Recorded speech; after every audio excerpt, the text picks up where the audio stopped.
I'm going to show you some tips today, yeah? To attack one of the most famous chokes in Jiu-jitsu and grappling.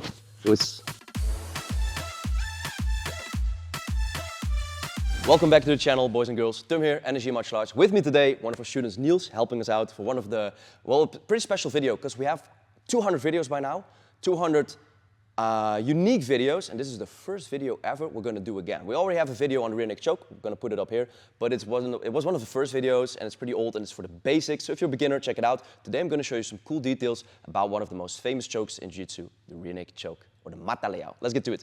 So we're going to start off in back control. There's tons of ways to play this, and there's tons of entries to get to the back. I can do a whole video on the hooks and control variations. Today we're going to focus on the choke and grip fighting. So first off, I'm going to call this the choking hand, the top hand. I'm going to call this the underhook hand, because I have an underhook underneath my partner. There's a lot of grips you can take on his hands. We'll get to that in a second, but for now, I want you to get used to having this seatbelt grip and trying to hide your choke hand with your non-choking hand. And pull my partner into my back control, whilst pulling my heels towards me to have good control over his posture. If I switch my hands like this, and I want to attack the choke, it's easy for Niels now to defend the choking hand. Now, on defending, one of the best grips my partner can take is the cross grip with his left hand on my choking hand, this.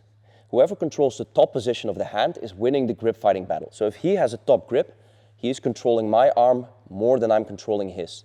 If I get a top grip with my different hand, I'm controlling his hand more than he's controlling mine. If he tries to move his left hand, it's under control. But the problem is we both have two hands. So he will use his hand again to take a top grip of this hand, to strip it and get this hand back into the game. And this is going to be a fun game where we play handsies, but as he strips this, that could be my key to slide my choke in. Yeah. So the choking hand is always threatening. Now it's very important to keep him occupied with fighting my hands, because yes, we can go over the choke like we did in the basic video, like okay, I'm gonna choke, but getting there is way harder than finishing. And to get there, I want Niels to always be on the defense with his upper body in his hands. Why? Because if he's defending the hands and there's always a threat for the choke, he's defending the choke, he has to address this hand too. And I'm stripping again, we're fighting this. At that point, he's not escaping my back control and my hooks. Because if he has a good cross grip, now we can start peeling off a hook, start escaping, bring us back to the mat, and he can start to do some escapes from back control here. I don't want him to escape. I want him to be super stressed about not getting submitted and playing this hand fighting battle. Now, back to some basics. To get the rear neck choke, to settle the choke in with my choking hand, it's important that I'm not reaching with my hands way too much space.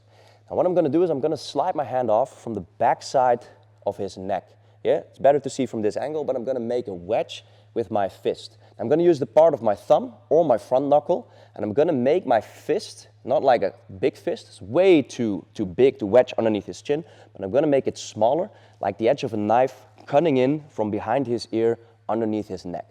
As I go from the knuckle to the bigger part of my hand and slide up underneath his chin. If I start off at his chin, it's easier to defend, so I'm going to go with the backside of his ear.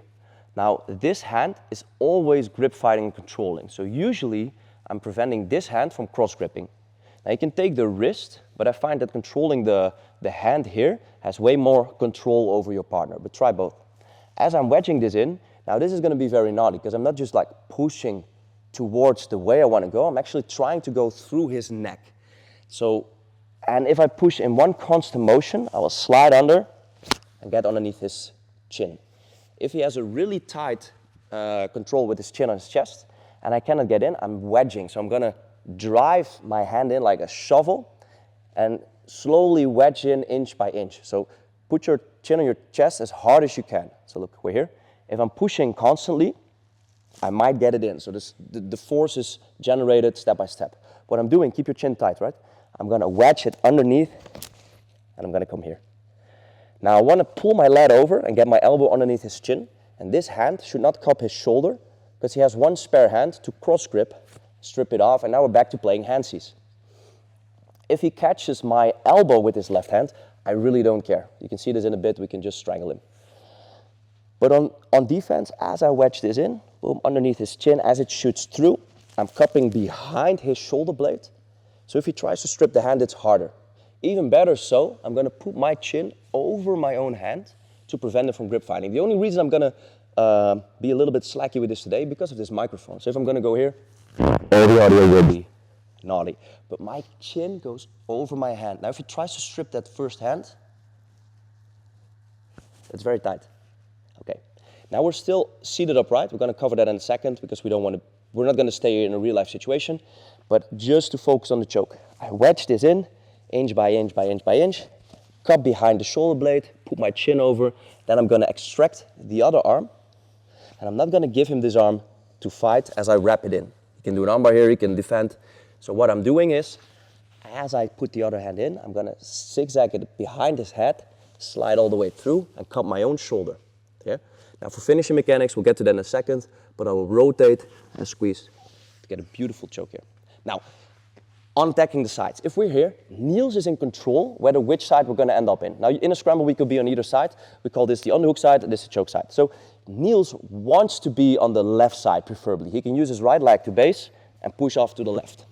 Now, this was always considered the bad side in jiu-jitsu for me as the attacking athlete. And the other side, where he's falling on my choke hand, would be my preferred side for the jiu-jitsu athlete. Nowadays, it doesn't really matter. I can easily finish him off on my underhook side, but we'll get to both. Let's first go with the good side for me. So that's Niels' right side. If we fall to this side, he is on my choking hand. Now, if he wants to bring his head to the mat and turn towards me, boom, to start escaping, like so, my arm is preventing that. My arm is preventing that, as is my control over this hand. So if he tries to put his head on the mat, he's stuck and he's going to turn himself into my choke, especially if I have my hand wrapped around his neck. To prevent him from turning, I also have my hooks. And what I also like to do is, if Niels has a strong waist, is I pull my body triangle in and squeeze on his hips. So if he tries to turn his hips are stuck. So I don't put my body triangle on his upper body and hurt him. I keep control of the hips. Now as we're here, sinking in, behind him, squeeze and choke. So this is the good side, and I think this one is pretty easy for you to attack, but you have to have control of that.